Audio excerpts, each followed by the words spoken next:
podcast número 453. A lo largo de esta semana vamos a estar trabajando con la vida de Agar.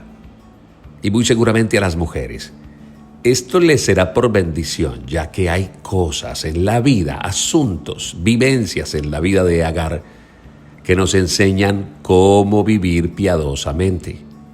Al adentrarnos un poquito a su vida, consideraremos aspectos humanos, de cómo Dios la amó, la cuidó y a través de su vida nos enseña a nosotros, a los mortales de este tiempo, muchas aplicaciones que debemos poner en práctica.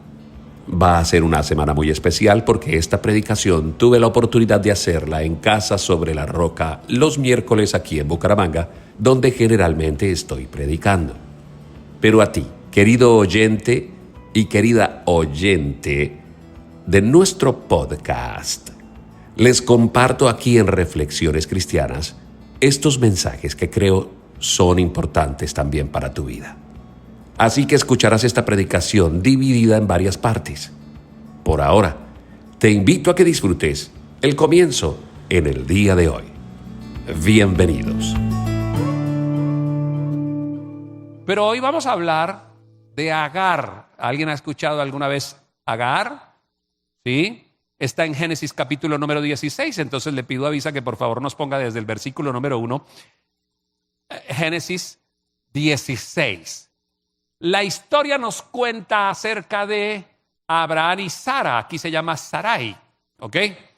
Sarai, la esposa de Abraham, no le había dado hijos. Pero como tenía una esclava egipcia llamada Agar, Sarai le dijo a Abraham: el Señor me ha hecho estéril, por lo tanto ve y acuéstate con mi esclava Agar. Tal vez por medio de ella podré tener hijos. Abraham aceptó la propuesta que le hizo Sarai. Entonces ella tomó a Agar, la esclava egipcia, y se la entregó a Abraham como mujer. Esto ocurrió cuando ya hacía 10 años que Abraham vivía en Canaán. Nos detenemos un momentico acá. Siempre he dicho, no todo lo que culturalmente está aceptado por cultura del espacio geográfico que ocupas, en el que vives, ni por modernidad ni aceptación de la sociedad a la cual perteneces. Hay cosas que van en contra del lineamiento de Dios y sin embargo todo el mundo las practica en Bucaramanga. Están bien vistas dentro del colectivo de nosotros los santanderianos. No sería mal visto que una persona se pasara de tragos. Un traguito, estaba feliz y estaba borrachito. Hay cosas que la sociedad acepta, pero que Dios no acepta.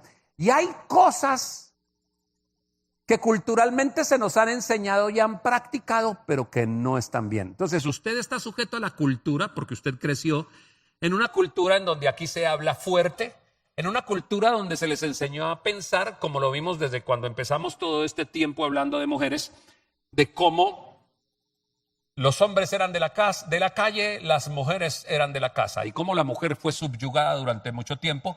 Y cómo de esa forma de vivir pasamos a la otra forma de vivir, que es la mujer liberal, que no acepta que la gobiernen, que no acepta que haya quien dirija la casa, que no acepta que las mujeres tengan determinado modo de vivir que la palabra de Dios nos muestra.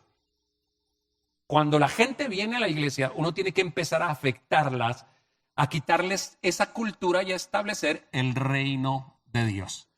En el reino de Dios uno habla, quítese de ustedes toda gritería, dice el apóstol Pablo, a las mujeres y a los hombres que suelen dirimir sus diferencias a punta de gritos. No venzan el mal con el mal, venzan el mal con el bien. Eso es quitar la cultura y poner la palabra de Dios, el reino de Dios. Usted quita la cultura porque la generalidad de la gente se le enseñó que cuando alguien se la viniera a montar a usted, usted no se dejara.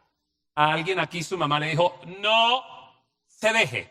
Pregunto, ¿a alguna mujer que está aquí casada, la mamá la llamó y le dijo, yo le he dado 2 manos para que usted no dependa de nadie? Usted no tiene que recibirle ni órdenes ni nada, ni usted está sujeta a nada, absolutamente a nada. Al final de la predicación, las mujeres que les enseñaron este tipo de cosas, ¿y creen que así se debe vivir la vida? van a recibir una pequeña aplicación para poner en práctica en sus vidas. Eso es quitar cultura santanderiana para implantar reino de Dios. El reino de Dios dice: no tomen venganza, no venzan el mal con el mal. La blanda respuesta aplaca la ira. Yasmín está enojada y está iracunda. Y yo digo: si ella grita, yo grito. No, el reino de los cielos dice: la blanda respuesta aplaca la ira. Está incómoda, está molesta. Bella, mi amor, ¿qué puedo hacer? Ánimo conciliatorio. Yo sé que esto no es fácil, a ver.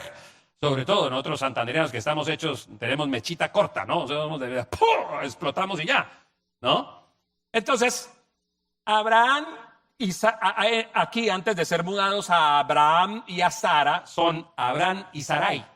Están viviendo en una tierra de Canaán. Cuando usted ve las costumbres de los cananitas, se permitía que si una mujer estaba estéril, podía tomar a una de sus esclavas y el marido podía criar hijos, procrear hijos con esa esclava.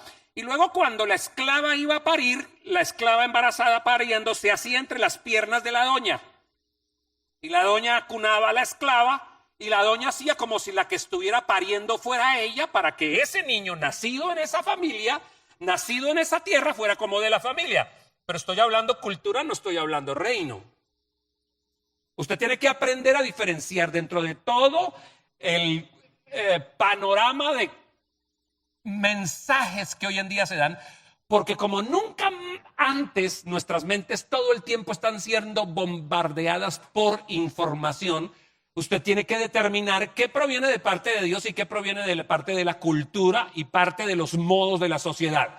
Entonces hay mucha gente creyendo un poco de pavadas que salen en las redes sociales hoy en día y siguen a gente que quiere llenar inclusive el mismo evangelio de mitos y de cosas que no construyen y que no están bien. Entonces,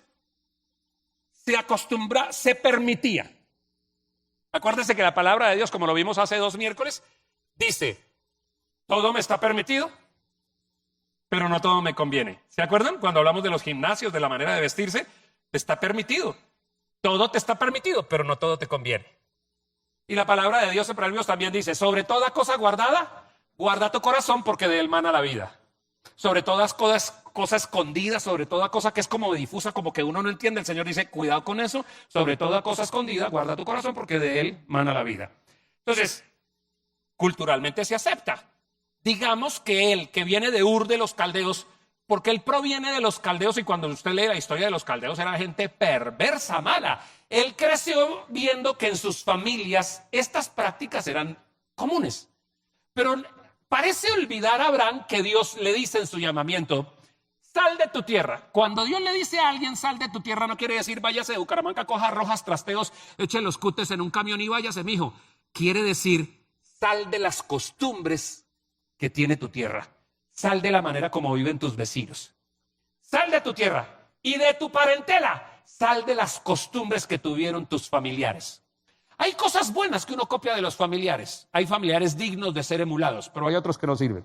Sal de la borrachera que tenía tu abuelo, que tenía tu papá. Sal de la manera como vivía tu papá y tu mamá. Sal de la manera como tu mamá trataba a tu papá, a punta de gritos y de maldiciones y de groserías. Sal de las costumbres de tu familia a la tierra que yo te mostraré. Cuando él lo lleva a la tierra prometida, en ese proceso pasa por pueblos que alrededor tenían costumbres malsanas. El problema en la generalidad de todos los que el Señor llamaba era que cuando se asentaban a vivir en una región, copiaban las costumbres perversas, como cuando usted se trastea de barrio y usted en el nuevo vecindario empieza a comportarse como se comportan sus vecinos y se da cuenta que su muchacho, su muchacha, al juntarse con los niños del conjunto, con los muchachos del conjunto, adoptan los vulgarismos y los comportamientos que tienen los niños. ¿Verdad que lo hacen?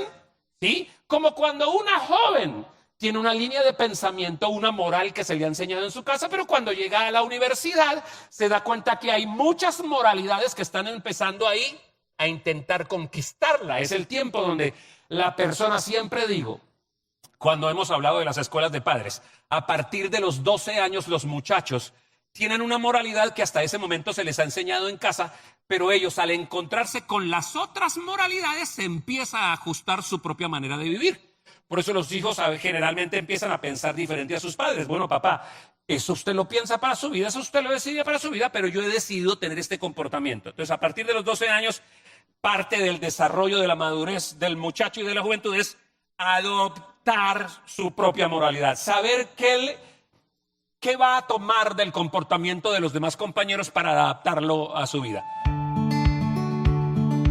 ¿Te diste cuenta? Aprendimos muchas cosas. Empezar por determinar que la cultura no siempre tiene la razón, que en la mayoría de oportunidades va en contra a las enseñanzas de la palabra de Dios.